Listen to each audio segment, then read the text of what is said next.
자, 요한복음으로 계속해서 오늘 추수감사주일이지만 지난주에 이어서 요한복음 강해를 계속해 나가겠습니다. 우리가 사랑에 대한 말씀을, 원수 사랑을 지난주에 나눴는데 오늘은 서로 사랑이라는 말씀을 좀 나누겠습니다.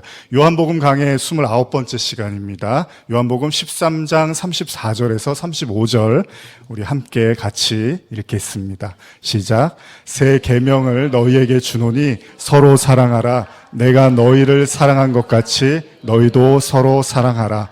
너희가 서로 사랑하면 이로써 모든 사람이 너희가 내 제자인 줄 알리라. 자, 오늘은 추수감사 주일입니다. 하지만 말씀은 계속해서 요한복음 말씀을 나누고자 합니다. 오늘 이제 설교 끝날 때쯤에 감사에 대한 이야기들을, 결국 여러분들도 추수감사 주일이니까 감사에 대한 말씀을 생각하실 텐데 한번 오늘 본문과 감사와 또 연결해서 생각해 보셨으면 좋겠습니다. 자, 우리는 지난 주일 제자들의 발을 씻겨주시는 예수님의 모습을 통해서 그가 십자가의 죽음을 앞두고 제자들을 사랑하시는데 그냥 사랑하시는 게 아니라 끝까지 사랑하시는 모습에 대해서 나눴습니다. 자신은 비록 십자가라는 죽음으로 향하지만 제자들을 향한 마음은 변함이 없으셨습니다. 자녀들을 향한 부모님의 마음이 그러한 것처럼 주님의 백성들도 그 마음을 가지고 주님의 마음도 주님의 백성들을 향해서 그러했습니다. 또 우리는 아울러 끝까지 사랑하셨다라는 말씀을 통해서 사랑의 끝에 대한 이야기를 나눴는데요. 인간의 사랑과 하나님의 사랑의 차이를 나눴었죠. 인간의 사랑은 기대하는 사랑이죠. 인간의 사랑은 대가를 요구합니다. 다시 말하면 우리가 진심으로 그를 아끼고 사랑한다고 하지만 그 이면에는 그가 나에게 어떤 내 마음을 알아주고 또 변화되고 뭔가 새로운 모습을 갖기를 그런 기대를 우리가 하게 되죠. 그래서 우리는 그가 악인이었다면 선인이 되기를 바라고 그가 불의한 사람이었다면 의로운 사람이 되기를 기대를 합니다. 그가 사랑이 없는 사람이었으면 내 사랑을 통해서 그가 사랑이 많아졌으면 그런 기대를 하기도 하죠. 그러나 우리는 우리가 사랑했던 대상에 어떤 변화도 일어나지 않을 때 오히려 좌절을 하게 되죠. 결국 우리의 사랑은 또 다른 고통으로 다가오기도 합니다. 왜냐하면 그 뜨겁게 사랑했던 연인들도요, 나중에 이별을 하고 보면 오히려 그로 인해서 함께했던 기쁨보다도 더 큰 아픔 때문에 힘들어하는 것들을 우리는 보게 되죠. 여러분, 사랑에 실망한 인간은 사랑 때문에 결국 더 큰 좌절을 맛보기도 한다는 겁니다. 이것이 인간의 사랑이었다면 예수님은 새로운 사랑을 제시합니다. 그건 원수를 사랑하라는 이야기죠. 물론 우리가 지난 주일에 나눴지만 원수 사랑이라는 건 사랑을 통해서 상대방에게 어떤 변화를 기대하는 것이 아니라고 이야기했죠. 예수님이 십자가를 지기 전에요, 마지막 순간까지도 예수님은 다른 제자들하고 똑같이 가룟 유다의 발도 씻어 주셨다는 겁니다. 차별이 없었습니다. 그건 이미 나눴지만 유다에 대한 변화를 기대한 게 아니었습니다. 그건 인간의 사랑이 아니라 신의 사랑이었기에 그냥 사랑으로 베풀었던 예수님의 모습이죠. 우리가 잘 알고 있는 본문인데 지난주에도 나눴는데 한 번 더 읽어볼까요? 마태복음 5장 43절에서 45절입니다. 시작. 또 내 이웃을 사랑하고 내 원수를 미워하라 하였다는 것을 너희가 들었으나 나는 너희에게 이르노니 너희 원수를 사랑하며 너희를 박해하는 자를 위하여 기도하라. 이같이 한즉 하늘에 계신 너희 아버지의 아들 되리니 이는 하나님이 그 해를 악인과 선인에게 비추시며 비를 의로운 자와 불의한 자에게 내려주심이라. 자, 목적을 이루기 위해서 사랑이 필요한 것이 아닌 사랑은 그 자체로 사랑의 의미를 갖는다는 겁니다. 그렇기 때문에 사랑은 대가를 요구하는 것이 아니라는 거죠. 제자들 향한 예수님의 마지막 메시지, 사랑이었습니다. 근데 그냥 사랑이 아니라 원수 사랑이라는 말을 하셨습니다. 자, 우리가 잘 알고 있는 이야기 중에 하나가 미운 사람한테 떡 하나 더 준다는 말이 있습니다. 미운 아이 떡 하나 더 준다. 근데 왜 미운 사람한테 떡을 더 줄까요? 상식적으로 납득이 가지를 않습니다. 미우면 덜 줘야 되잖아요. 그런데 사전을 제가 찾아봤어요. 그랬더니 이렇게 기록도 있습니다. 미울수록 더 정답게 대해야 미워하는 마음이 가신다는 말. 재밌지 않습니까? 분명 미워하는 사람인데 내가 그 사람한테 잘해주면 미운 마음이 사라진다는 거예요. 그 사람이 나한테 못해주더라도 내가 잘해주면 내 마음에서 그 사람에 대한 미움이 점점점 사라진다? 뭐 한마디로 최면 같은 그런 것 같아요. 그러신가요, 여러분들은? 잘해주시니까 마음이 사라지시던가요? 물론 우리가 겉으로는 잘해줄 수 있습니다. 싫어도 좋은 척, 미워도 안 그런 척, 다른 사람과 똑같이 대할 수 있습니다. 아니, 어쩌면은 쉽습니다. 왜냐하면 우리가 살고 있는 이 사회는 이미 이런 것들에 너무 익숙해져 있는 사회죠. 왜냐하면 사람들은 쉽게 자신의 감정을 잘 노출하지를 않습니다. 그러면 예수님이 말씀하시는 사랑이 이런 식의 사랑일까? 근데 요한일서를 보면 재밌는 말씀이 있습니다. 재밌는 게 아니죠. 심각한 말씀이 있는데요. 우리 한번 같이 읽어볼까요? 요한일서 4장 20절입니다. 시작. 누구든지 하나님을 사랑하노라 하고 그 형제를 미워하면 이는 거짓말한 자니 보는 바 그 형제를 사랑하지 아니하는 자는 보지 못하는 바 하나님을 사랑할 수 없느니라. 그러니까 성경은요, 단순한 행동 양식의 변화를 의미하는 정도의 사랑을 이야기하고 있지는 않다는 거예요. 싫은 사람에게 떡 하나 주는 정도로 사랑을 정의하고 있지는 않습니다. 심지어 성경은 형제를 사랑하지 않는 자는 결코 보이지 않는 하나님을 사랑할 수 없다라고 이야기를 합니다. 자, 성경은 여기서 멈추지 않고요, 형제를 미워하는 것에 대해서 더 심각한 이야기를 하는데요. 요한일서 3장 15절인데 이것도 읽어보겠습니다. 시작. 그 형제를 미워하는 자마다 살인하는 자니 살인하는 자마다 영생이 그 속에 거하지 아니하는 것을 너희가 아는 바라. 자, 아주 심각한 말씀입니다. 심지어 성경은 형제를 미워하는 것은 개인의 감정의 차원의 문제가 아니라 구원과 직결되어 있는 문제라고까지 이야기를 합니다. 이건 굉장히 심각한 이야기인데요. 그러니까 성경은 성도가 형제를 사랑하지 못하고 누군가를 미워할 때 그걸 살인과 다르지 않다라고까지 보고 있다는 겁니다. 그런데 이 본문이 어떻게 나왔냐면요, 이 본문의 바로 위에 절이 가인과 아벨 이야기가 등장하면서 나오는 건데 제가 한번 읽어드릴게요. 요한일서 3장 12절입니다. 가인과 같이 하지 말라. 그는 악한 자에게 속하여 그 아우를 죽였으니 어떤 이유로 죽였느냐? 자기의 행위는 악하고 그의 아우의 행위는 의로움이라. 현대어로 읽어드릴게요. 우리는 가인과 같은 인간이 되어서는 안 됩니다. 그는 사탄에게 예속되어 동생을 죽인 자입니다. 그가 왜 동생을 죽였습니까? 자기는 악한 일만 계속 해왔는데 비해 동생의 생활이 훨씬 올바르다는 것을 알았기 때문이 아닙니까? 이런 말씀이 있는데요. 자, 성경을 보면 지금 이 요한일서는 가인이 자신의 동생 아벨을 미워한 이유, 여러분 아시죠? 가인과 아벨이 하나님께 제사를 지냈는데 하나님이 아벨의 제사는 받으셨는데 가인의 제사는 안 받으셨어요. 그러자 가인이 화가 나서 동생을 돌로 쳐서 죽이는 내용입니다. 그런데 성경은 지금 가인이 자신의 동생 아벨을 미워한 이유를 동생이 착했기 때문에, 의로웠기 때문이다라고 이야기를 하고 있습니다. 그러니까 사실 가인은 자신의 제사를 거부하고 동생 아벨의 제사를 받아들인 하나님한테 너무나 화가 났어요. 그래서 동생을 미워하게 됐고, 그래서 성경도 이런 말을 하고 있을지도 모릅니다. 하나님이 아벨을 의롭게 여기시고 자신은 의롭게 여기지 않았다.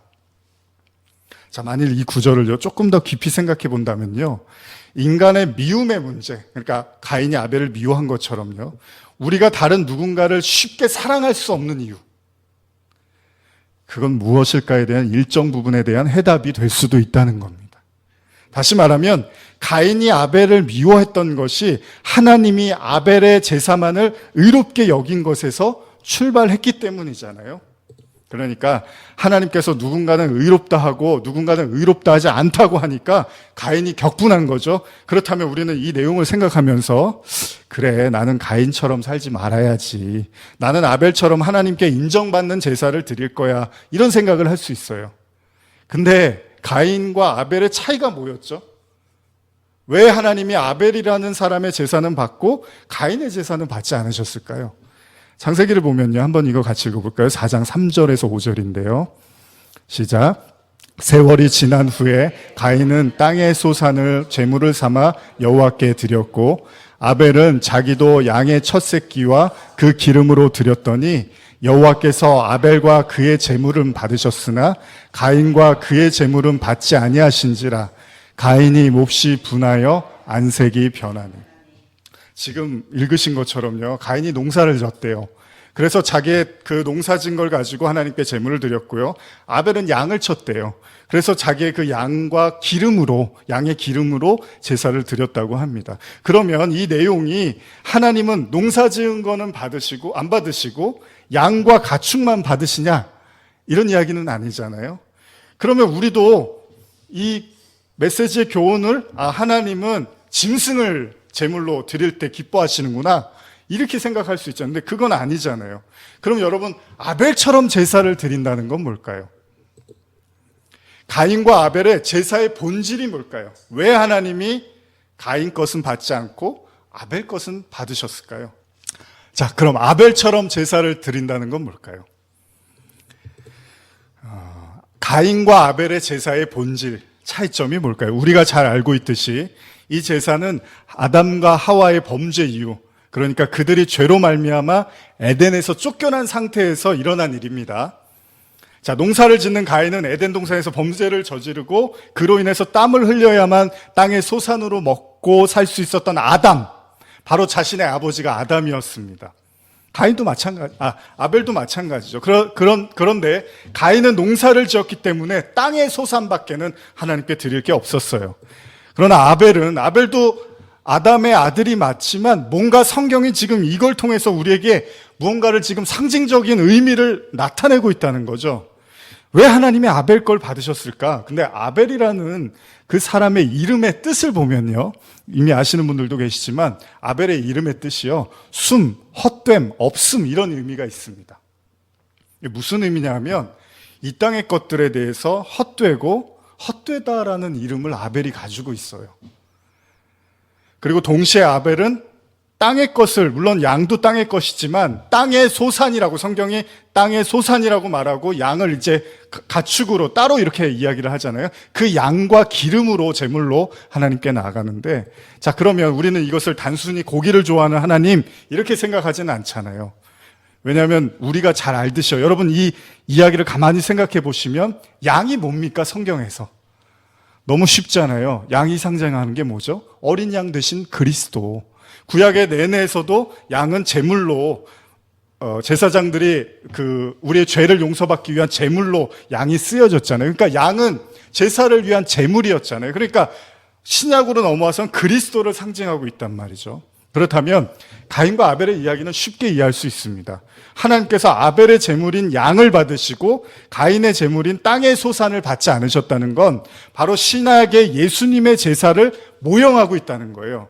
그러니까 쉽게 말하면, 아주 쉽게 말씀드리면요, 하나님은 예수만 의롭다 하시고 예수라는 어린 양만 받으신다는 거예요. 우리가 드리는 헌금, 제물 이런 건 다 뭐야? 물론 하나님이 기뻐하시죠. 그러나 예배의 본질은, 하나님께 나아가는 그 하나님께 나아갈 수 있는 그 본질은 오직 그리스도 외에는 하나님은 아무것도 받지 않으시겠다는 의미죠. 그래서 하나님이 가인의 제사를 안 받고 아벨의 제사를 받아버리는 거예요. 나는 오직 어린 양만 받아.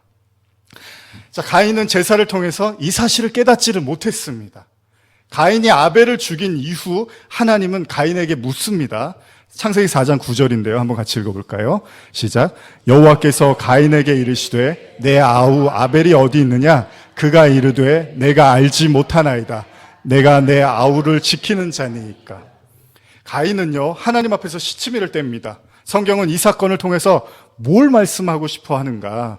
가인은 제사를 드리면서 제사가 뭔지를 모르고 있었다는 거예요. 다시 말하면 제사를 왜 하나님께 드려야 되고 진짜 제사의 의미가 뭐고 이런 걸 가인은 모르고 있고 그냥 왜 하나님이 내 거 안 받아줘 여기에만 화가 나 있었다는 겁니다. 무슨 이야기입니까? 왜 하나님이 아벨의 제물을 받으셨는지를 깨닫지를 못하면 가인처럼 형제를 미워하게 되고 심지어는 살인까지도 저지르게 된다는 겁니다. 잘 생각해 보세요. 앞서 읽은 요한일서 본문을 다시 한번 제가 읽어드릴게요. 요한일서 3장 15절. 그 형제를 미워하는 자마다 살인하는 자니 살인하는 자마다 영생이 그 속에 거하지 아니하는 것을 너희가 아는 바라. 여러분 이 말씀을 있는 그대로 받아들이실 수 있습니까? 여러분들이 누구를 미워하면 하나님은 그걸 살인이라고까지 이야기를 하고 심지어는 구원을 받을 수 없다라고까지 말씀하신단 말이에요.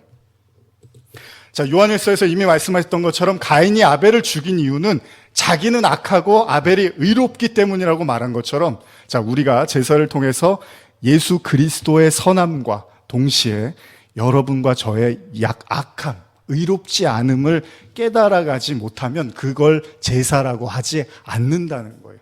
예수도 받아주셨으니까 나의 의도 받아주셔야죠. 제사는 그런 게 아니라는 거예요. 제사 이후에 제사를 온전히 깨닫지 못했던 가인이 제사를 드리고 나서 살인을 저지르잖아요. 그게 무슨 이야기입니까? 제사의 방향이 완전히 잘못되어 있었다는 거죠. 여러분, 오히려 예배가 형제에 대한 미움을 더 불러일으킬 수 있다는 그런 의미도 있는 거죠. 그러니까 제사의 목적은 무엇입니까?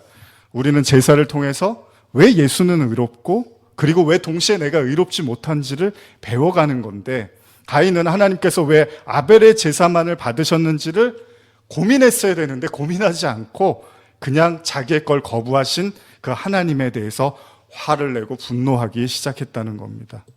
우리가 한 가지 깊이 생각해야 할 것은 제사의 목적은요, 하나님도 즐겁고 나도 즐거운 게 아닙니다. 왜 내가 하나님께 제사를 드려야만 하는 존재인지를 먼저 깨닫는 게 제사입니다. 사실 제사의 근본적인 목적은 인간과 하나님과의 소통을 위한 게 아닙니다. 먼저는 인간과 하나님 사이에 끊어진 관계를 회복하는 데 있다는 거예요. 그래서 히브리서에서 언급하는 예수에 대한 제물을 뭐라고 표현하냐면 영단번의 제사라는 표현을 쓰는데, 저와 여러분들이 그 예수라는 제물이 저와 여러분들의 제물이 되어져서 나중에 그 온전한 구원에 참여하게 될 때 히브리서는 뭐라 그럽니까? 이제 그 제사는 더 필요가 없게 된다는 거예요. 예수라는 제사, 예수라는 제물로 우리는 이제 그 제사로부터도 노임을 받게 된다는 이야기까지 하고 있습니다, 히브리서는.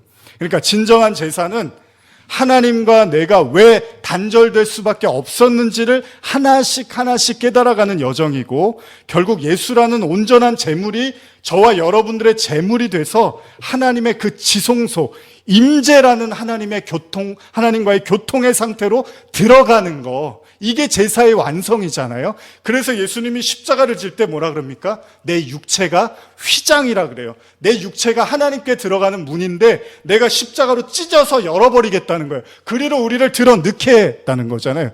그러니까 제사의 목적은 뭐예요? 여러분들이 반드시 하나님 안으로 들어가게 해줘야 되는 거잖아요. 가인은 이걸 몰랐어요. 그냥 가인은 왜 내 재물 안 받으세요? 여기에만 화가 났다는 거죠. 자, 그러기 위해서는 우리가 어떻게 해야 되죠? 반드시 여러분과 제가 사랑해야 될 형제가 있어요. 누구예요? 예수라는 형제. 그러니까 형제를 미워하는 자마다 그 속에 영생이 없다고 말할 때 그 형제에 포함되는 대표적인 사람이 누굽니까? 예수라는 형제. 성경은 단순히 이제 우리가 예수님 사랑했으니까 이제 다른 형제도 자매도 사랑해야지. 근데 잘 안 되네. 다 이런 마음 있으시죠? 그런데 어떻게 원수를 사랑해? 형제 사랑도 지금 쉽지가 않은데 원수를 사랑하라는, 이거는 정말 어려운 이야기입니다, 우리에게. 근데 성경은 지금 이런 얘기를 하고 있는 게 아닙니다.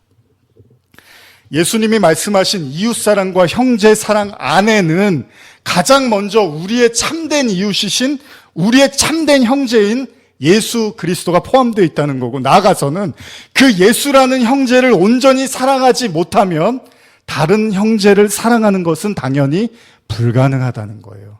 잘 생각해 보세요. 내가 예수님은 사랑하는데 다른 형제는 못 사랑하겠어가 아니라, 저와 여러분들이 다른 형제를 사랑하기 어려운 이유는 아직 우리가 그리스도에 대한 사랑을 배워가고 있는 과정이기 때문이라는 거죠. 일반적으로 성도들이요, 사람 때문에 시험에 들거나 실망하는 경우는 대부분 믿지 않는 사람 때문이 아니라 믿는 사람 때문에 시험에 들잖아요. 그러니까 예수를 사랑한다는 사람, 그런 사람들 때문에 우리는 더 실망을 합니다. 어떻게 하나님을 사랑한다면 저렇게 행동해? 어떻게 신앙이 그렇게 좋다는 사람이 저런 말을 해? 대부분 우리가 시험 들고 절망하는 건 다 그런 얘기들이잖아요. 그런데 우리는 어떤 생각을 하냐면, 우리 자신은 예수님을 잘 사랑하고 있다고 믿고 싶을지도 몰라요. 저도 그렇고요.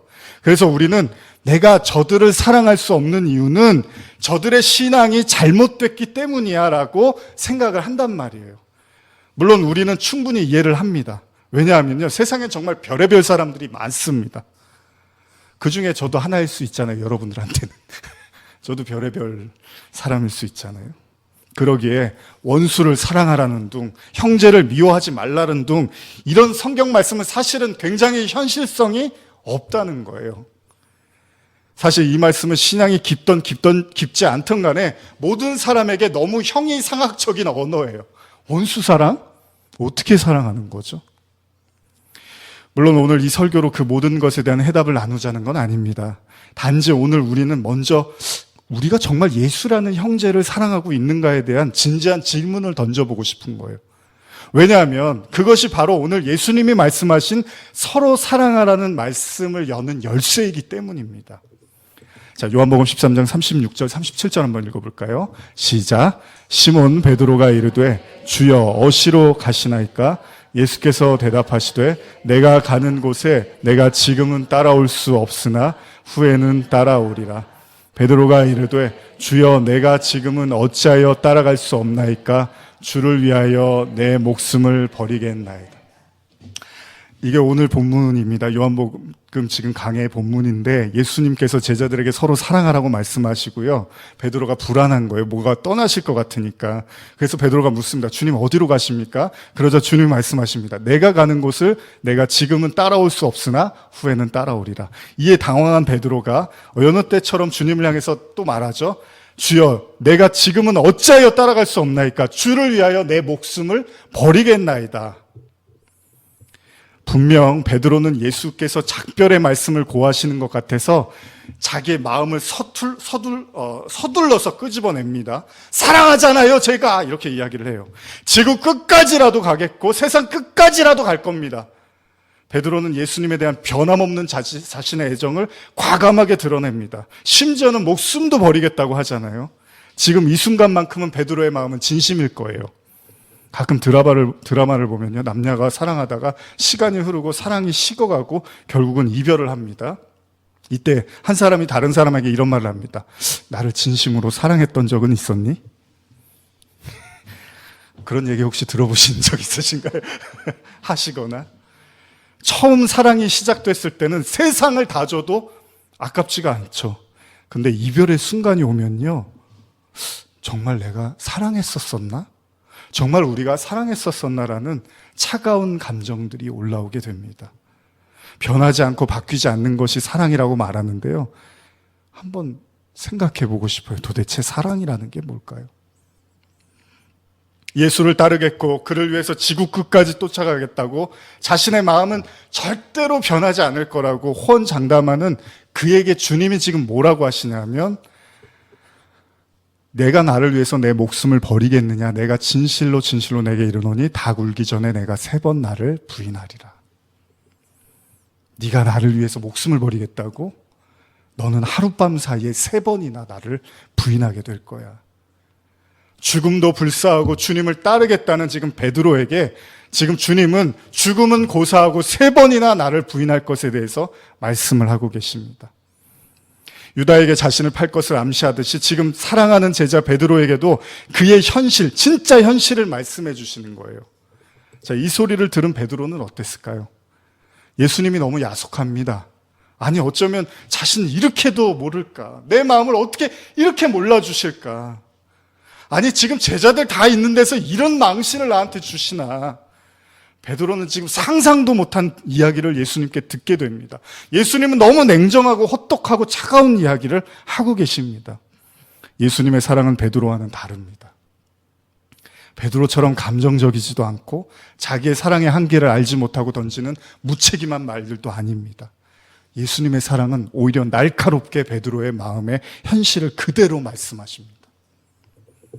우리가 지난 시간에 나귀 새끼에 대한 이야기를 나눴는데 예수님이 예루살렘 입성하시면서 나귀 새끼를 타고 가시잖아요. 제가 말씀드렸죠.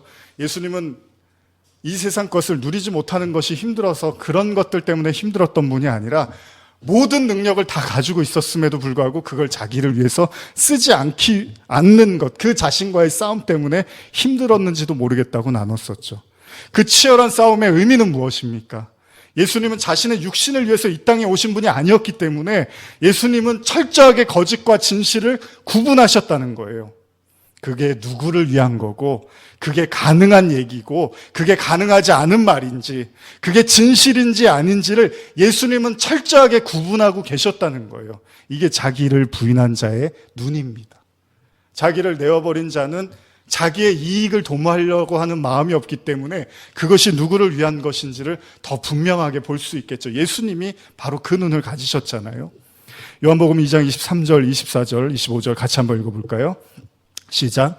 유월절에 예수께서 예루살렘에 계시니 많은 사람이 그의 행하시는 표적을 보고 그의 이름을 믿었으나 예수는 그의 몸을 그들에게 의탁하지 아니하셨으니 이는 친히 모든 사람을 아시며 또 사람에 대하여 누구의 증언도 받으실 필요가 없었으니 이는 그가 친히 사람의 속에 있는 것을 아셨습니다. 잠시만요.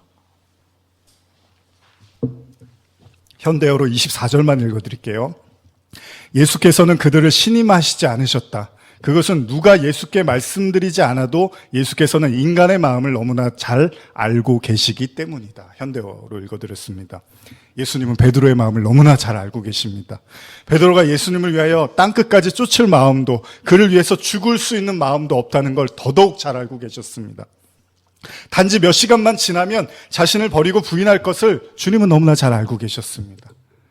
애초에 예수님은 베드로에게 아무런 기대도 하지 않으셨다는 겁니다.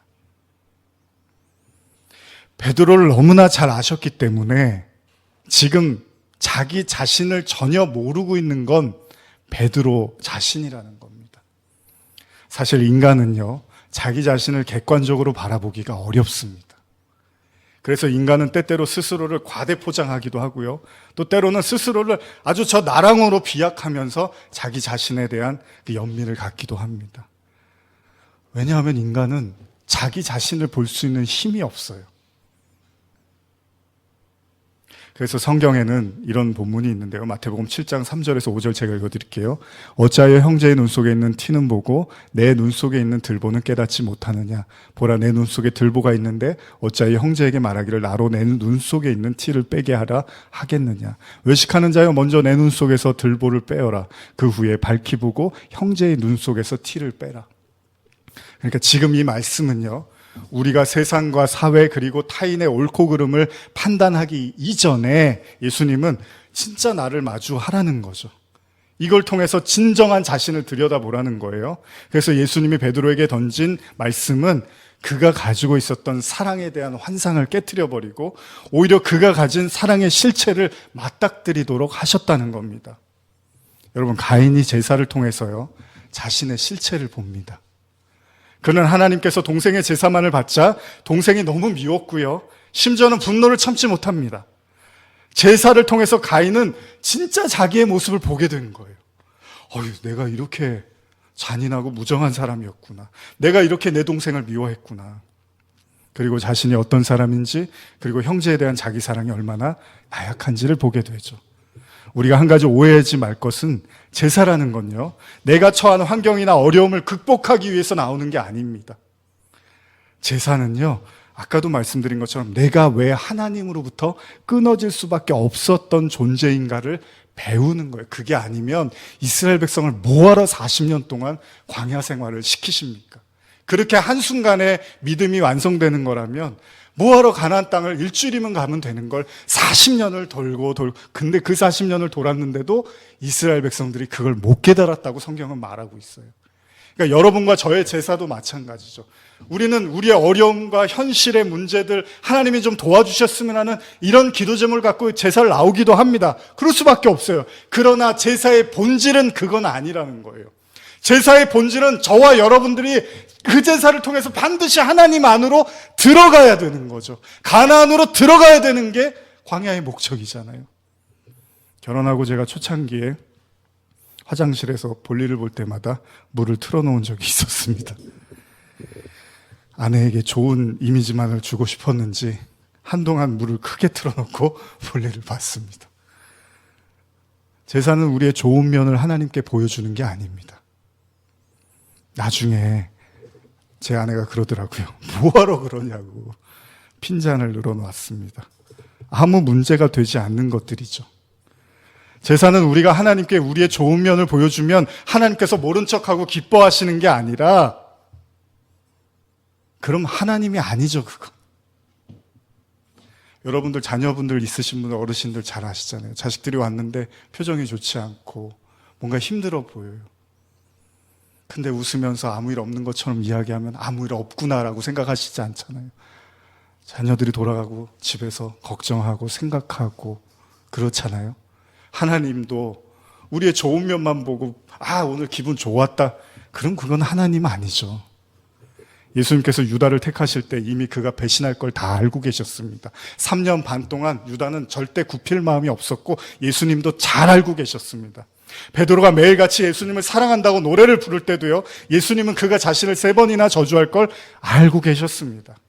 만일 우리가 하나님도 사람과 같을 거라고 생각하면 오산입니다. 제사를 지내는 것, 그건 사람을 위한 게 아니라 하나님을 위한 거기 때문에 사람에게 하듯이 할 필요가 없습니다. 진정한 제사는 뭡니까? 여러분과 제가 하나님을 기쁘게 해드리는 게 아니라 하나님이 여러분들에게 기쁨을 주시는 거예요. 어떻게요? 베드로가 예수님한테 예수님이 베드로에게 네가 나를 3번 저주할 거야. 그러나 너를 향한 나의 사랑은 변하지 않을 거야 라고까지 들어야 되는 거예요. 그게 제사입니다. 진정한 제사는 우리의 사랑을 하나님께 보여드리는 게 아니라 하나님이 그럼에도 불구하고 계속 나를 사랑할 것에 대해서 확신하는 거예요. 마태복음 22장 36절 40절 같이 읽어볼까요? 시작. 선생님, 율법 중에서 어느 계명이 크니까? 예수께서 이르시되 내 마음을 다하고 목숨을 다하고 뜻을 다하여 주 너의 하나님을 사랑하라 하셨으니 이것이 크고 첫째 되는 계명이요 둘째도 그와 같으니 내 이웃을 자신과 같이 사랑하라 하셨으니 이 2 계명이 온 율법과 선지자의 강령이라. 예수님은 성경의 핵심이 하나님 사랑이고 이웃 사랑이라고 말합니다. 그런데 이웃 사랑을 말씀하시면서 중요한 표현, 내 이웃을 내 자신과 같이 사랑해라. 정말 중요한 메시지입니다. 진정한 이웃 사랑에서 먼저 예수님이 우리에게 요구하시는 건 우리 자신을 사랑하래요. 그러니까 이웃 사랑의 출발은 하나님의 사랑이며 동시에 여러분 자신에 대한 사랑이라는 거예요. 이건 이미 나눈 것처럼 예수님에 대한 사랑은 형제에 대한 사랑이고 그것은 곧 여러분 자신에 대한 사랑과도 무관하지 않다는 겁니다.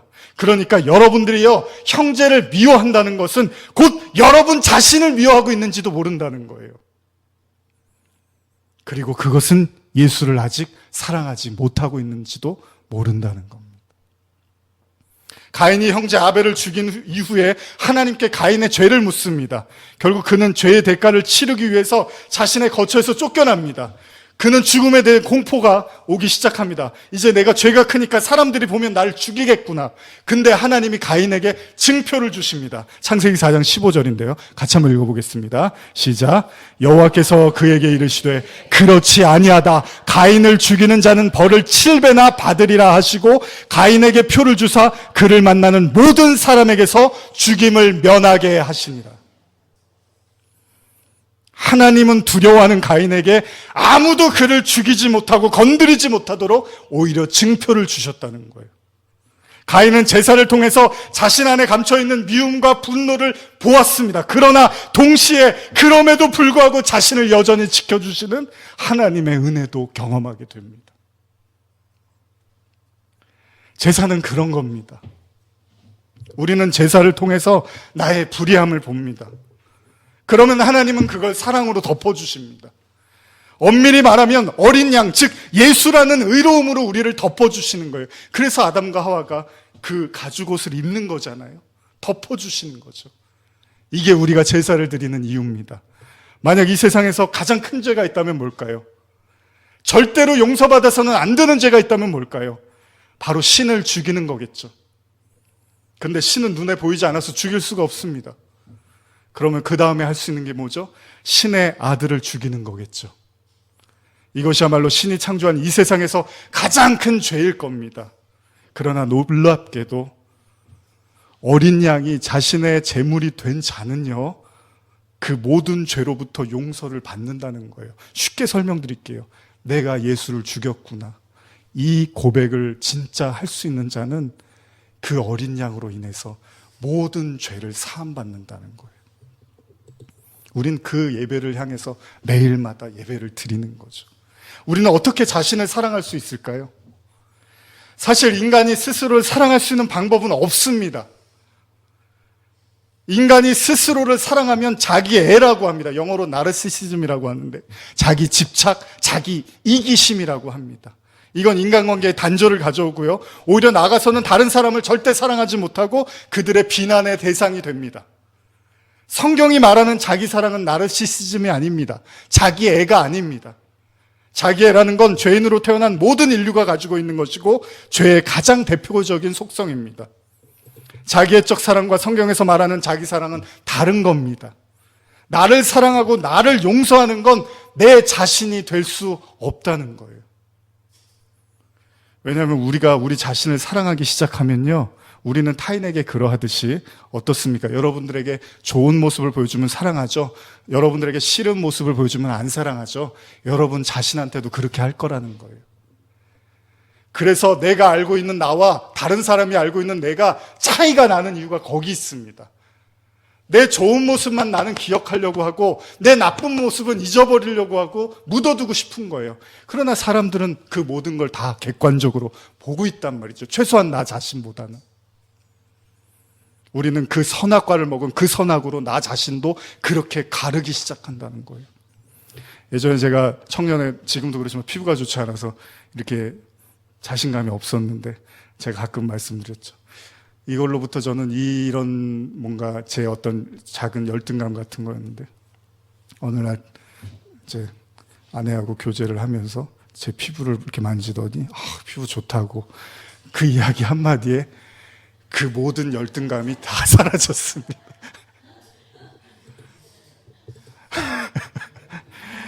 우리를 사랑하는 건 자신이 될 수가 없습니다. 오직 그리스도의 사랑만 우리를 온전히 사랑하게 해줄 수 있습니다. 그래서 형제를 사랑하기 위해서는 먼저 여러분과 제 자신이 온전한 제사를 통해서 여러분들을 정말 사랑하시는 그 하나님의 용서와 사랑을 배워야 하고요, 그래서 그 사랑으로 가장 친한 친구인 여러분 자신을 용서하고 사랑해야 합니다. 그래서 우리는 제사를 통해서 우리의 어두움과 변절과 가벼움과 돈을 사랑함과 증오와 분노와 상처와 연약함, 이런 나를 수시로 발견해야 되는 거예요. 그럼에도 불구하고 그런 나를 끝까지 사랑해 주시는 하나님의 사랑과도 맞닿아져야 됩니다. 이게 바로 지성소로 들어간 사람이에요. 이게 휘장에 예수 그리스도의 몸을 찢고 십자가로 말미암아 구원받았다고 하는 자의 삶이라는 겁니다. 여러분, 사랑의 출발은 여러분과 제가 아닙니다. 인간의 사랑은 우리 자신이지만 하나님이 말하는 사랑은 우리 자신이 될 수 없습니다. 그러기에 우리는 신의 아들을 죽인 이 세상에서 가장 큰 죄인이기도 하지만, 그럼에도 불구하고 그 모든 죄를 사함받는 엄청난 은혜를, 용서를 받는 거죠. 일부러 하나님이 그러셨나 봐요. 제일 큰 죄를 짓게 하고서 내가 두고두고 이제 더 이상 죄가 없다고 하시려고 아들 예수를 보내셨나 봐요. 그거보다 더 큰 죄가 없잖아요. 내가 이 죄도 용서했는데 내가 용서하지 못할 무슨 죄가 있겠느냐라고 우리 마음에 심어주시려고. 저는 소망합니다. 지금 이 순간, 그리고 우리의 예배를 드리는 이 시간만큼은 여러분과 제 자신이요, 우리를 지키려고 하지도 마시고요, 방어하려고 하지도 마십시오. 감출 필요도 없습니다.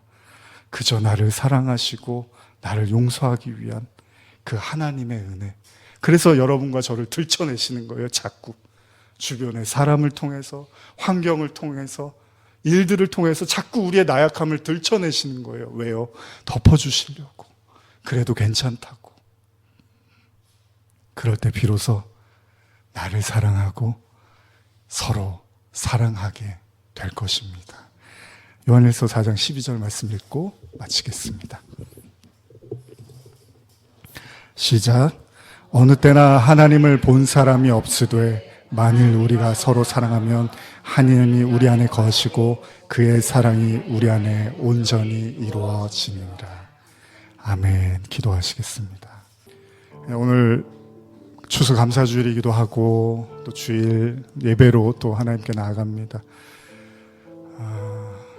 제가 기도 제목을 내놓는 것보다는 그냥 오늘 말씀 들으시면서 하나님께 고백하고 싶으신 기도들이 있다면 기도하시고, 무엇보다 우리의 감사의 최고의 제목은 우리를 구원하신 어린 양 예수 그리스도입니다. 우리 함께 기도하시겠습니다. 오늘은 요한복음 강해 계속해서 30번째 시간입니다. 요한복음 강해 30번째 시간입니다. 요한복음 14장 말씀을 좀 저희가 나누고자 합니다. 지난 시간 두 번에 이어서 저희가 사랑에 대한, 그래서 첫 번째 사랑은 끝까지 사랑이라는 그 사랑을 가지고 원수 사랑에 대해서 나눴고요. 두 번째는 서로 사랑하라. 그래서 서로 사랑하는 것이 가장 중요한 건 예수님도 사랑하고 형제도 사랑하는 거지만 사실은 근본적으로 내 자신을 먼저 사랑하라는 말씀도 저희가 나눴습니다. 자, 오늘은 요한복음 14장으로 넘어가서 계속된 주님의 그 제자들을 향한 주님의 말씀을 나누고자 합니다. 오늘 말씀은 사실은 본문만 그냥 쭉, 정말 오늘은 강해 설교 같을 거예요. 아마 제가 이렇게 본문 읽고 다른 이야기들 많이 했다면 오늘은 본문만 쭉 따라가면서 말씀을 드릴 텐데 쉬울 수도 있고요. 또 어떻게 들으시냐에 따라서 좀 다를 수 있는데 어쨌든 오늘은 본문을 중심으로 해서 좀 읽어 나가겠습니다. 자, 요한복음 14장 1절에서 3절까지 우리 같이 한번 한 목소리로 읽겠습니다. 시작. 너희는 마음에 근심하지 말라. 하나님을 믿으니 또 나를 믿으라. 내 아버지 집에 거할 곳이 많도다. 그렇지 않으면 너희에게 일렀으리라.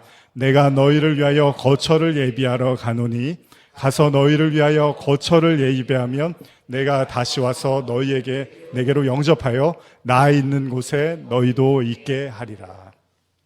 자, 우리는 지난 시간에 요한복음 13장의 말씀을 통해서 제자들의 발을 씻기시는 예수님의 끝없는 사랑, 그래서 끝까지라는 사랑, 끝까지 사랑하셨다라는 의미를 나눴는데요. 그 끝의 개념을 예수님이 십자가에서 다 이루었도다라고 말씀하셨을 때 그 테텔레스타이라는 저희가 원어로 그렇게 이야기를 하는데 거기서 끝까지도 그 의미를 가지고 있었습니다. 그래서 예수님의 사랑의 극치에 대한 말씀을 나눴는데요. 예수님은 제자들에게 마지막으로 하신 말씀이 서로 사랑하라는 거였습니다. 그 부모님이나 다 그 선생님이나 그런 이야기들을 하시겠죠. 서로 사랑해라. 잘 지냈으면 좋겠다.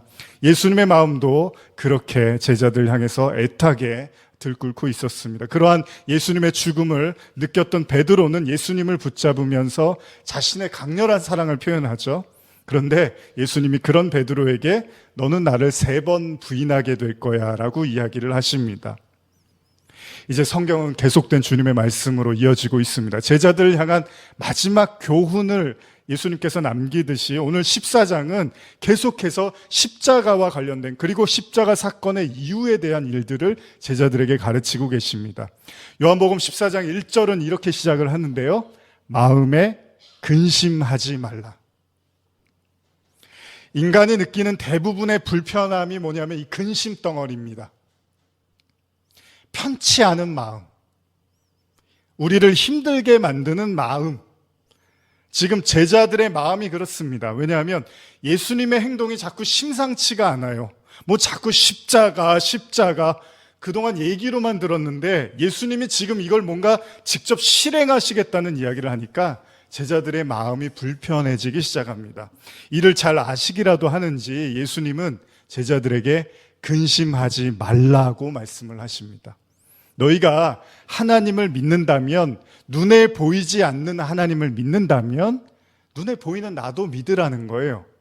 제자들의 우려를 불식시키기 위한 예수님의 말씀은 나를 믿으라는 겁니다. 내가 행하는 일을 믿으라는 겁니다. 주님께서는 지금 자신이 떠나시는 것, 그리고 십자가를 지는 것은 다름 아니라 바로 제자들이 거할 처소를 위한 거다라고 말씀을 하세요. 그러니까 주님께서 지금 제자들 곁을 떠나는 게 아니라 아주 영원히 제자들하고 같이 하기 위해서 잠시 떠나는 거라고 말씀을 하세요. 이 사실을 받아들이기는 쉽지는 않습니다. 주님께서는 지금 제자들에게 그걸 믿으라는 거예요. 내가 지금 이렇게 하는 게 너희들에게 정말로 좋은 일을 하기 위한 거야 라고 믿으라는 겁니다. 왜냐하면 내 아버지 집에는 거할 곳이 많기 때문에 나는 너희를 위해서도 아버지의 집에 거할 수 있도록 십자가를 지러 떠나는 거다라고 이렇게 말씀을 하십니다. 사실 이 내용을 우리가 생각해 보면 마치 예수님께서 하늘나라에 가셔서 제자들을 위한 집을 지으러 가는 걸로 이해할 수 있습니다. 제자들하고 3년을 보내고 나니까 제자들하고 이제 같이 살아도 좋겠다라는 확신이 드셔서 이제 내가 너희를 위해서 천국에 집 좀 알아보러 갈게. 주택이 좋니? 아파트가 좋니? 뭐 이런 식으로 우리가 이해할 수도 있겠지만 우리가 잘 알듯이 제자들이 천국으로 가려면 어떻게 해야 되죠? 예수님이 제자들 천국에 들여보내려면 예수님이 십자가라는 걸 지셔야 되잖아요. 왜냐하면 그분께서 양의 문, 하늘의 문으로 오신 거니까 그분이 반드시 찢겨야지 제자들이 하나님 나라로 들어가는 거잖아요. 반드시 우리는 예수님의 십자가를 통해서 하나님께 나갈 수 있기 때문에 지금 예수님이 처소를 예비하러 가신다는 말씀은 다른 의미에서 잘은 모르지만 천국에 갈 수 있는 길을 열어놓겠다는 의미로도 이해할 수 있습니다. 자, 계속 읽어보겠습니다. 4절 5절입니다. 시작. 내가 어디로 가는지 그 길을 너희가 아느니라. 도마가 이르되 주여 주께서 어디로 가시는지 우리가 알지 못하거늘 그 길을 어찌 알겠사옵나이까. 자, 예수님이 자신이 어디로 가는지를 제자들도 안다고 하니까 도마가 아니 우리가 그걸 어떻게 압니까? 이렇게 이야기를 하는 거예요. 그렇습니다. 제자들은 모릅니다. 그가 어디서 태어난 건 알지만 그가 지금 무슨 일을 하고 있는 것도 알아요. 그런데 어디를 가는지는 제자들이 도무지 모르겠는 거죠. 예수님 도대체 어디 가시겠다는 얘기죠? 여러분들은 이 구절을 어떻게 보십니까? 내가 처소를 예비하러 간다? 이게 무슨 말이죠? 예수님의 목적지가 도대체 어딜까요? 제자들은 모두 다 갸우뚱합니다. 이때 주님이 말씀하십니다. 6절 말씀 한번 같이 읽어볼까요? 시작. 예수께서 이르시되 내가 곧 길이요 진리요 생명이니 나로 말미암지 않고는 아버지께 올 자가 없느니라. 자, 예수님이 말씀하십니다. 현대어로 읽어드릴게요. 내가 곧 길이요 진리요 생명이다. 나를 통하지 않고는 아무도 아버지께로 오지 못한다. 같은 이야기죠. 우리가 너무나 잘 알고 있는 아주 유명한 말씀입니다. 예수님은 자신의 길을 묻는 제자들에게 자신을 설명합니다. 내가 길이고 진리고 생명이다. 길, 다 여러분과 저는 길을 걷고 있잖아요. 예수님은 자기 자신을 길이라고 말씀을 하십니다. 근데 여러분과 제가 길을 걷는 목적은 뭘까요? 사람들이 왜 길을 닦아놓죠? 그리고 왜 표지판을 걸어놓죠? 그건 바로 어떤 목적지를 향해서 갈 수 있도록 길을 닦고 표지판을 두는 거잖아요. 여러분, 하늘을 쳐다보면요, 하늘에는 길이 없는 것 같지만 항로라는 길이 있습니다.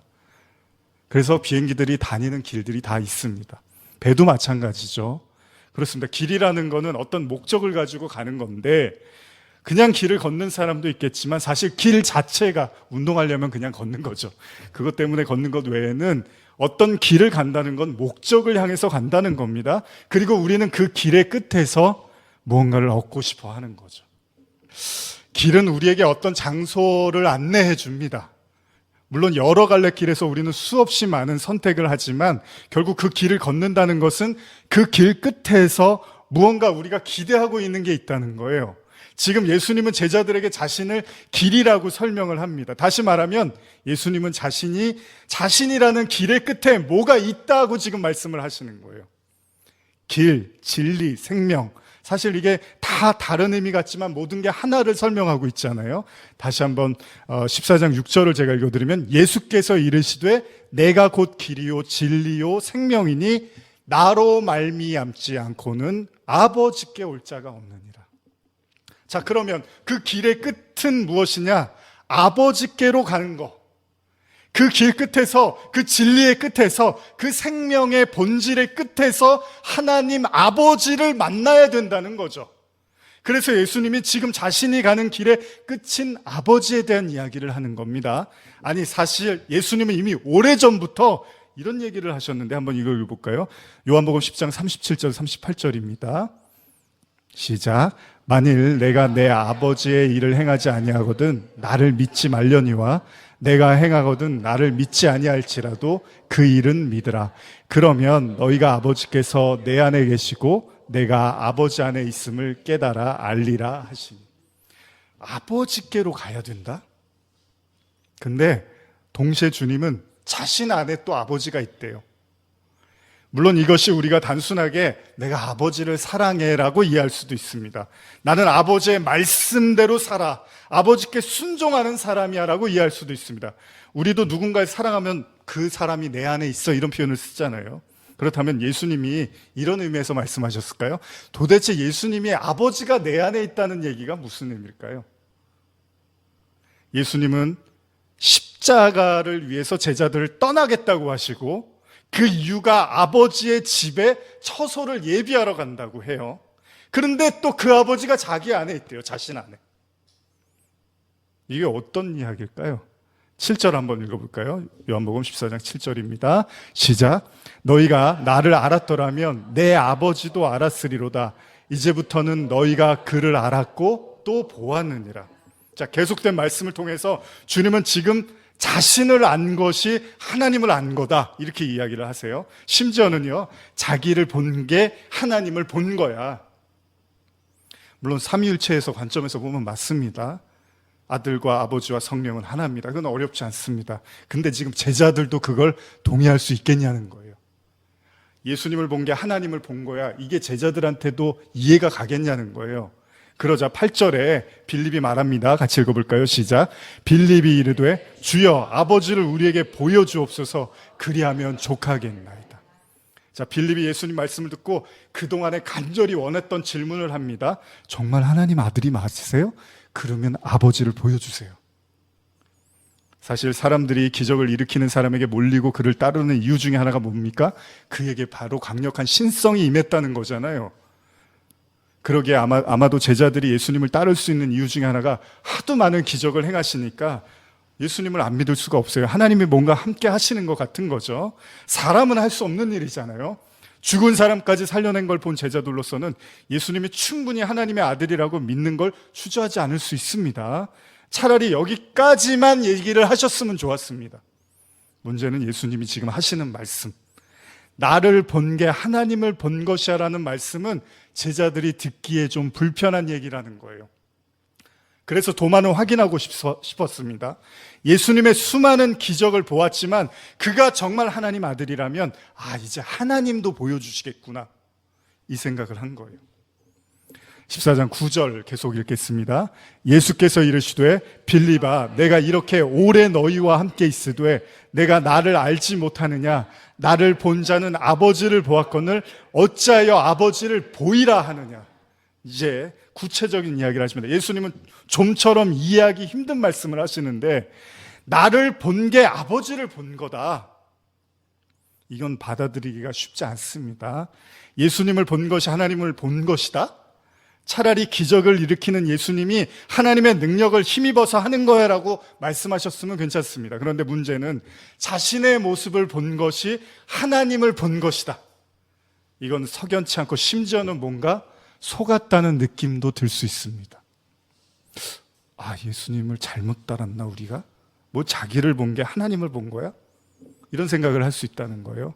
계속 말씀은 이어갑니다. 10절 11절입니다. 시작. 내가 아버지 안에 거하고 아버지는 내 안에 거신 것을 내가 믿지 아니하느냐. 내가 너희에게 이르는 말은 스스로 하는 것이 아니라 아버지께서 내 안에 계셔서 그의 일을 하시는 것이라. 내가 아버지 안에 거하고 아버지께서 내 안에 계심을 믿으라. 그렇지 못하겠거든 행하는 그 일로 말미암아 나를 믿으라. 예수님이 지금 똑같은 말씀을 또다시 하는데 자신 안에 아버지가 계시고 아버지 안에 자신이 있다는 거예요.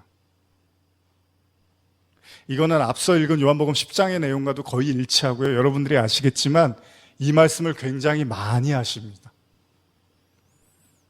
그 얘기는 뭐냐면 내가 아버지 사랑해 이런 수준의 이야기로만 이해해서는 안 된다는 겁니다.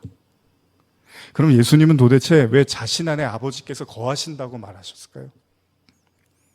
그 말씀의 의미가 뭘까요? 그럼 여러분, 오늘 다시 처음 이야기로 돌아가 보는 거예요. 왜 이런 이야기를 하셨는지에 대한 이유를 처음 본문으로 돌아가서 생각해 보는 거죠. 자, 요한복음 14장 2절을 다시 한번 읽어보겠습니다. 오늘 많이 읽으니까 피곤하시죠? 예, 읽으셔도 되고 안 읽으셔도 됩니다.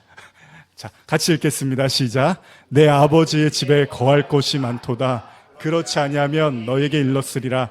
내가 너희를 위하여 거처를 예비하러 가노라. 예수님 본문에서 뭐라고 시작하시냐면 그들을 위해서 거처를 예비하러 가신다고 말씀하십니다. 자, 그런데 잘 생각해 보세요. 우리는 이 내용을 이미 하늘나라의 제자들이 머무르기 위한 어떤 장소를 예비하러 가시는 것처럼 이해하잖아요. 그럴까요? 예수님이 천국에 가셔서 너희 명의로 된 집들 내가 이제 알아보고 올게. 천국에 거처를 예비하면 그런 얘기잖아요. 자신 안에 아버지가 계시다는 주님이 어디를 가시겠대요. 근데 아버지께로 가시겠대요. 무슨 이야기입니까? 12절 계속 읽어보겠습니다. 시작. 내가 진실로 진실로 너희에게 이르노니 나를 믿는 자는 내가 하는 일도 그도 할 것이요 또한 그보다 큰 일도 하리니 이는 내가 아버지께로 감이라. 예수님은 지금 제자들에게 주님을 믿는 자들은 주님이 하시는 일보다도 더 큰 일을 할 수 있다라고, 그들도 하게 될 거라고 말씀을 하셔요. 근데 그것을 가능하게 하는 게 예수님이 아버지께로 가기 때문에 가능하대요. 처음에는 처소를 예비하러 가신다고 하고, 이후에는 아버지가 자신 안에 있다고 하고, 이제 자신이 감으로써 제자들이 자신보다 더 큰 일도 한대요. 계속된 이 말씀을, 이 내용을 구체적으로 말씀하시는데 13절에서 15절입니다. 너희가 내 이름으로 무엇이든 구하든 내가 행하리니 이는 아버지로 하여금 아들로 말미암아 영광을 받으시게 하려 함이라. 내 이름으로 무엇이든지 내게 구하면 내가 행하리라. 너희가 나를 사랑하면 나의 계명을 지키리라. 제자들에게 예수님의 이름으로 무엇이든지 구하면 주님께서 행하시겠다고 말씀하시고, 결국 자신을 사랑하는 자들은 자신의 계명을 지킬 거래요. 근데 지금까지의 본문을 여러분과 쭉 읽었는데 어떠십니까? 뭔가 두서도 없고 주제도 계속 바뀌는 것 같고 끊기는 것 같지 않습니까? 지금 주님은 또한 느닷없이요, 주님의 이름으로 무엇이든지 구하면 얻을 거라고 말씀을 하세요. 그러면서 계명을 또 이야기하세요. 너희가 나를 사랑하면 나의 계명을 지킨다 그랬는데 그 계명이 뭐죠? 우리 지난번에 13장에서 나눴죠? 13장 33절 34절인데 제가 읽어드릴게요. 작은 자들아 내가 아직 잠시 너희와 함께 있겠노라. 너희가 나를 찾을 것이나 일찍이 내가 유대인들에게 너희는 내가 가는 곳에 올 수 없다고 말한 것과 같이 지금 너희에게도 이르느라. 새 계명을 너희에게 주노니 서로 사랑하라. 내가 너희를 사랑한 것 같이 너희도 서로 사랑하라. 자, 주님이 지금 계명을 말씀하셨는데 그 계명은 13장의 새 계명, 서로 사랑하라는 거였어요. 그러니까 예수님이 하나님께 영광을 돌리게 될 때 우리가 주님의 이름으로 무엇이든지 구하면 얻게 될 거고, 그러한 주님을 사랑하게 되면 주님이 말씀하신 계명의 대표라고 할 수 있는 새로운 계명인 서로 사랑하라는 계명을 지키게 될 거래요. 자, 그럼 이 모든 이야기는 도대체 무엇을 이야기하는 걸까요? 주님은 도대체 제자들에게 뭘 얘기하고 싶으셨길래 오늘 이런 예수님의 말씀들 중에 이전에 성경에 언급되어 있는 또 다른 유사한 본문이 있는데요. 여기서도 예수님은 하나님의 영광과 관련한 언급을 합니다. 그리고 또 비슷하게 내가 어디로 갈 건데 사람들은 오지 못할 거야, 이런 말씀을 하세요. 중요한 말씀입니다. 요한복음 7장 33절에서 36절인데 이것도 한번 같이 읽어볼까요? 시작. 예수께서 이르시되 내가 너희와 함께 조금 더 있다가 나를 보내신 이에게로 돌아가겠노라. 너희가 나를 찾아도 만나지 못할 터이요 나 있는 곳에 오지도 못하리라 하시니, 이에 유대인들이 서로 묻되 이 사람이 어디로 가기에 우리가 그를 만나지 못하리요? 헬라인 중에 흩어서 사는 자들에게로 가서 헬라인을 가르칠 터인가? 나를 찾아도 만나지 못할 터이요 나 있는 곳에 오지도 못하리라 한 이 말이 무슨 말이냐 하더라. 자, 만약 이 내용이 예수님이 십자가를 지시고 죽으셔서 더 이상 이 세상 사람이 아니기에 따라올 수 없는 것을 설명한 것이라면 이건 너무나 단순한 이야기입니다. 누구나 죽습니다. 그리고 산자는 절대 죽은 자가 있는 곳에 갈 수 없습니다. 그렇다면 예수님은 천국에 대한 말씀을 하신 걸까요, 지금? 내가 십자가를 지고 부활해서 천국 가는데 거긴 아무나 올 수 있는 게 아니야. 이런 말씀을 하시는 걸까요? 근데 계속되는 본문에 더 의미심장한 내용이 있습니다. 37절에서 39절인데요. 요한복음 7장 같이 읽겠습니다. 시작. 명절 끝날 곧 큰 날에 예수께서 서서 외쳐 이르시되 누구든지 목마르려거든 내게로 와서 마시라. 나를 믿는 자는 성경의 이름과 같이 그 배에서 생수의 강이 흘러나오리라 하시니 이는 그를 믿는 자들이 받을 성령을 가리켜 말씀하신 것이라. 예수께서 아직 영광을 받지 않으셨으므로 성령이 아직 그들에게 계시지 아니하더라. 오늘 본문과 매우 흡사한 본문입니다. 39절은 예수님이 아직 영광을 받으시지 않으셨으므로 성령이 그들에게 계시지 않대요. 자, 그렇다면 예수님 안에는 지금 성령이 흐르고 있대요. 생수가 흐르고 있대요.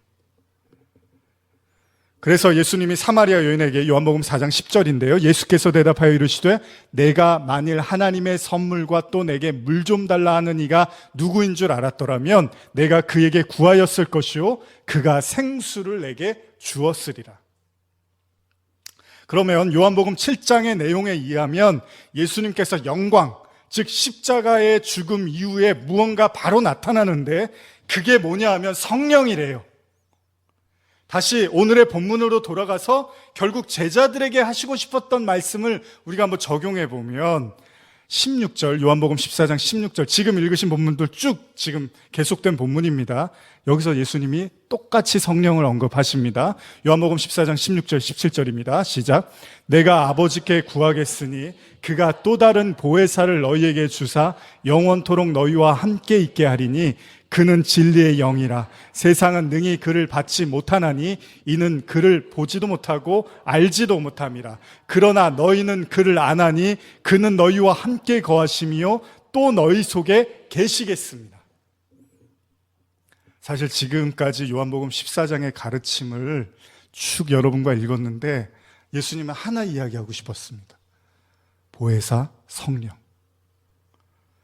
지금 예수님이요 자신이 십자가를 지고 떠나가지만 하나님께서는 보혜사라는 성령을 제자들의 마음속에 두셔서 영원히 함께 하실 거라고 지금 말씀하십니다.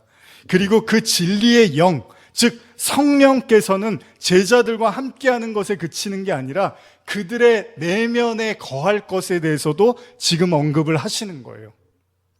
현대어로 제가 요한복음 14장 17절 읽어드리면 그분은 진리로 인도하시는 영이다. 세상은 그분을 맞아들일 수 없다. 세상이 그분을 찾지도 않고 알지도 못하기 때문이다. 그러나 너희는 그분을 알고 있다. 지금 그분이 너희와 함께 계시고 훗날에는 너희 안에 계실 거다. 이 말씀을 하시고 싶었던 거예요. 그러니까 예수님은 진리의 영이신 성령이 제자들의 마음을 뚫고 들어가서 그들의 마음의 거처를 삼는 날이 올 거라는 거예요. 요한복음 14장 18절 한번 계속 읽어볼까요? 오늘 본문입니다. 18절에서 20절입니다. 시작. 내가 너희를 고아와 같이 버려두지 아니하고 너희에게로 오리라. 조금 있으면 세상은 다시 나를 보지 못할 것이로되 너희는 나를 보리니 이는 내가 살아있고 너희도 살아있겠음이라. 그날에는 내가 아버지 안에 너희가 내 안에 내가 너희 안에 있는 것을 너희가 알리라. 예수님은 제자들에게 다시 오실 것을 말씀하시죠. 그런데 세상은 주님을 보지 못한대요. 그런데 제자들 자신은 볼 수 있대요. 물론 이것은 예수님께서 부활하신 이후에 제자들을 찾아가시는 것으로 이해할 수도 있습니다. 그러나 이것은 단순히 그런 의미로 말씀하신 것이 아니라 그 이상의 의미를 담고 있는 거죠. 왜냐하면 14장 20절에서 예수님이 뭐라고 표현하시냐면 그날이 오면 내가 아버지 안에 너희가 내 안에 내가 너희 안에 있는 것을 너희가 알게 되리라 라고 말씀을 하세요. 현대어로 제가 한 번 더 19절과 20절 읽어드릴게요. 얼마 안 있어 나는 세상을 떠나겠지만 너희는 나를 다시 보게 될 것이다. 내가 살아있고 너희도 살아날 것이기 때문이다. 너희가 다시 살아나면, 여기 말씀하시죠. 너희가 다시 살아나면 너희는 내가 아버지 안에 있고 너희가 내 안에 있고 또 내가 너희 안에 있다는 것을 알게 될 것이다. 예수님이 제일 많이 하셨던 말씀 중에 하나가 이 말씀입니다. 성경에서 제일 중요한 말씀 중에 하나가 아버지가 내 안에, 내가 아버지 안에, 너희가 내 안에, 너희가 아버지 안에, 아버지가 나의 안에, 내가 너희 안에, 이 이야기를 계속 하세요. 그러면서 예수님이 하신 말씀이 뭡니까? 그래서 나를 본 게 아버지를 본 거래요. 하나님의 아들로서 예수님께서 하셨던 이 말씀은 지금 제자들에게도 고스란히 하고 있는데, 그날 어떤 날이 오면 내가 아버지 안에 있고 너희가 내 안에 있고 또 내가 너희 안에 있는 것을 알게 될 거래요. 그러니까 이 말도 안 되는 예수님의 축복인 하나님의 임재가 지금 예수님 안에 계신 그 아버지가 어느 날이 되면 여러분들 안에도 거하게 되고 그걸 여러분들이 알게 된대요. 그걸 여러분들이 인식하게 된다는 거예요. 예수님은 그냥 어물쩡 그렇게 마음으로 느껴질 거야, 그런 생각이 들 거야, 그런 얘기하시는 게 아니라 분명하게 지금 그렇게 될 거라고 말씀을 하시는 거예요. 그러자 21절 계속 오늘 본문 읽겠습니다. 요한복음 14장 21절에서 23절입니다. 시작. 나의 계명을 지키는 자라야 나를 사랑하는 자니 나를 사랑하는 자는 내 아버지께 사랑을 받을 것이요 나도 그를 사랑하여 그에게 나를 나타내리라. 가룟신 아닌 유다가 이르되 주여 어찌하여 자기를 우리에게 나타내시고 세상에는 난리하려 하시나이까. 예수께서 대답하여 이르시되 사람이 나를 사랑하면 내 말을 지키리니 내 아버지께서 그를 사랑하실 것이요 우리가 그에게 가서 거처를 그와 함께 하리라. 23절만 제가 현대어로 읽어드릴게요. 예수께서 말씀하셨다. 나를 사랑하는 사람은 내 말을 지킬 것이다. 그러면 아버지께서도 그를 사랑하실 것이고 아버지와 나는 그에게 가서 그와 함께 살리라. 우리가 가는 게 아니라 하나님과 예수님이 우리에게 오겠대요. 그러니까요, 여러분, 오늘 본문의 시작인 예수님이 제자들에게 처소를 예비하러 간다는 말씀이 무슨 이야기입니까? 천국에 가서 집을 마련하겠다는 얘기가 아니라 자기가 십자가를 지고 제물로 희생되고 하나님과 우리를 연결짓는 유일한 것, 하나님의 영이라는 게 여러분들 마음에 들어와서 처소를 삼겠다는 거예요. 이건 엄청난 이야기입니다. 예수님이 이야기를 15장에서도 계속 하십니다. 그 얘기 뭐냐면 나중에 예수님 십자가 지기 전에 하시는 말씀은 성령밖에는 없습니다. 오직 하나님의 영만이 우리를 자유롭게 하고 구원할 거야 라는 그 메시지를 계속 제자들에게 말씀을 하십니다. 처소를 삼으시겠다는 것은 저와 여러분들을 천국에 들여보내겠다는 의미로도 이해할 수 있지만 예수님과 하나님, 그 성령을 통해서 여러분들 마음에 처소를 삼으시겠다는 거예요. 여러분과 함께 거하시겠다는 말씀을 하시는 거예요. 지금 그래서 본문이 1절에서 23절까지 이렇게 예수님이 풀어서 말씀을 하신 거예요. 바울이 이런 이야기를 합니다. 에베소서 2장 22절인데요. 한번 같이 읽어볼까요? 시작. 너희도 성령 안에서 하나님이 거하실 처소가 되기 위하여 그리스도 예수 안에서 함께 지어져 가느니라. 너희도 성령 안에서 하나님이 거하실 처소가 된다. 고린도전서 3장 16절 저희 많이 읽었죠? 시작. 너희는 너희가 하나님의 성전인 것과 하나님의 성령이 너희 안에 계시는 것을 알지 못하느냐.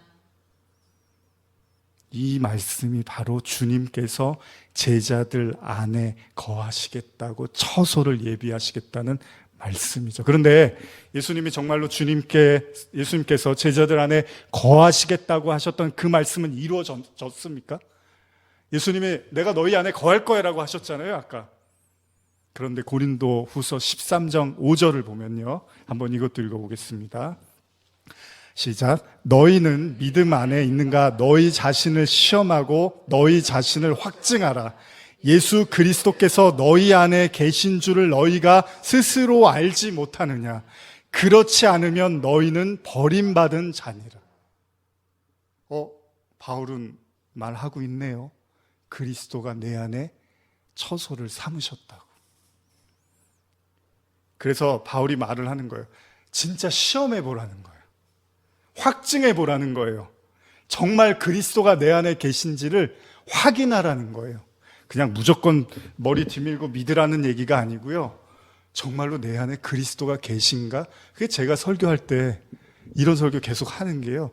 여러분들에게 계속 어떻게 보면 단련하고 연단을 줘서 정말 여러분들 안에 하나님이 계신지를 확증하게끔 계속 제가 이런 말씀들을 던지는 거예요.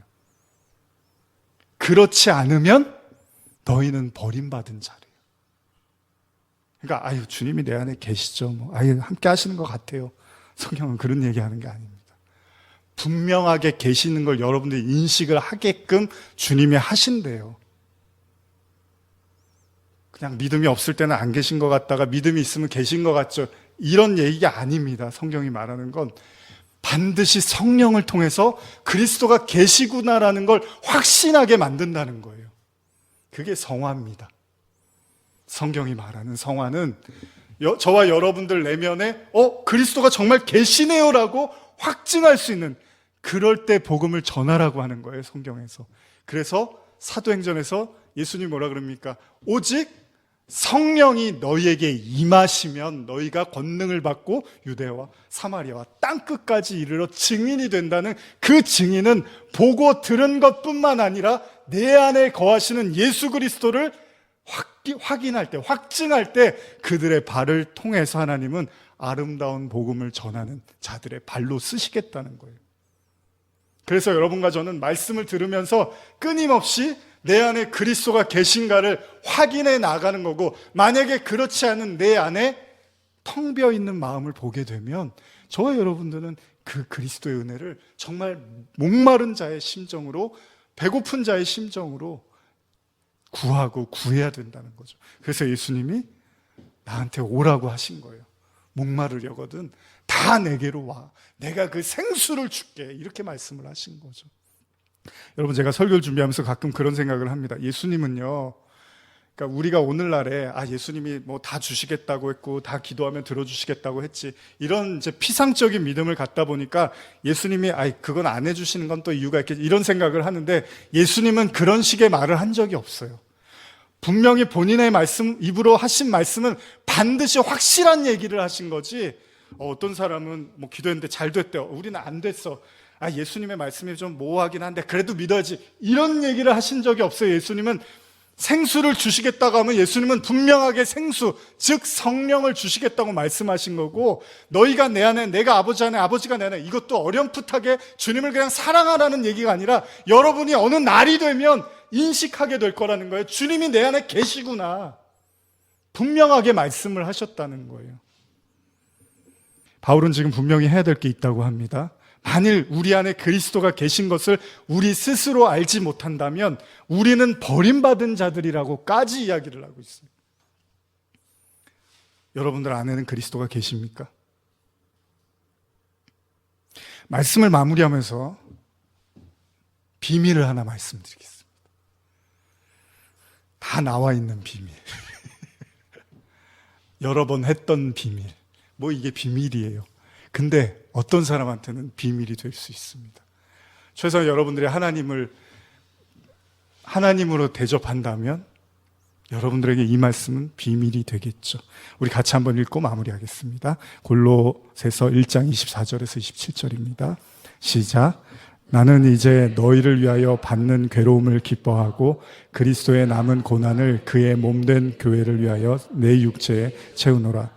내가 교회의 일꾼 된 것은 하나님이 너희를 위하여 내게 주신 직분을 따라 하나님의 말씀을 이루려 함이니라. 이 비밀은 만세와 만대로부터 감춰졌던 것인데, 여기서 한번 끊겠습니다. 이 비밀이 얼마나 위대하냐면 만세와 만대로부터 감춰진 거래요. 그러니까 오늘 제 설교를 어떻게 들으시냐에 따라서 수준이 달라지시는 거예요. 저 얘기 뭐 교회에서 많이 들었지. 이러면은 비밀이 아닌 얘기가 돼요. 근데 진짜 저게 비밀일까? 이렇게 들으시면 만세와 만대에 감춰진 얘기가 되는 거예요. 계속 읽겠습니다. 이제는 그의 성도들에게 나타났고 하나님이 그들로 하여금 이 비밀의 영광이 이방인 가운데 얼마나 풍성한지를 알게 하려 하심이라. 이 비밀은 너희 안에 계신 그리스도니 곧 영광의 소망이니라. 이거예요, 이거. 이것 때문에 우리가 신앙생활하는 겁니다. 그리스도가 내 안에, 내가 그리스도 안에. 이걸 유니온 크라이스트라고 하는 거예요. 그리스도와 연합. 한 몸을 이루었다. 그리스도와 한 몸이 된 자. 근데 성경은 어설프게 계시지, 이거 아닙니다. 여러분들이 반드시 확증을 해야 된대요. 그 그리스도가 내 안에 계시다는 게 하루하루 더 분명해져야 된다는 거예요. 그리고 그날에는 그리스도가 내 안에, 내가 그리스도 안에, 아버지가 내 안에, 내가 아버지 안에 라고 여러분들이 고백하게 될 거라는 겁니다. 보혜사 성령님이 하시는 일입니다. 기도하시겠습니다. 반주해 주시고요. 오늘 본문 말씀을 설교하기 전에 예수님이 제일 먼저 하신 말씀이 뭐였냐면요, 너희는 마음에 근심하지 말라. 주님이 이 모든 이야기를 시작하시면서 제일 먼저 하신 말씀이 마음에 근심하지 말라. 아버지가 내 안에, 내가 아버지 안에, 내가 너희 안에, 너희가 내 안에 처소를 예비하겠다고 말씀하십니다. 도대체 여러분들을 괴롭히는 것들이 무엇입니까? 도대체 여러분들을 공고하게 만드는 것들이 무엇입니까? 도대체 여러분들을 두렵게 하시는 것은 또 무엇입니까? 아버지가 내 안에, 내가 아버지 안에. 우리 한번 오늘 말씀처럼 고백하면서 기도해 볼까요? 아버지가 내 안에, 내가 아버지 안에. 기도하시겠습니다.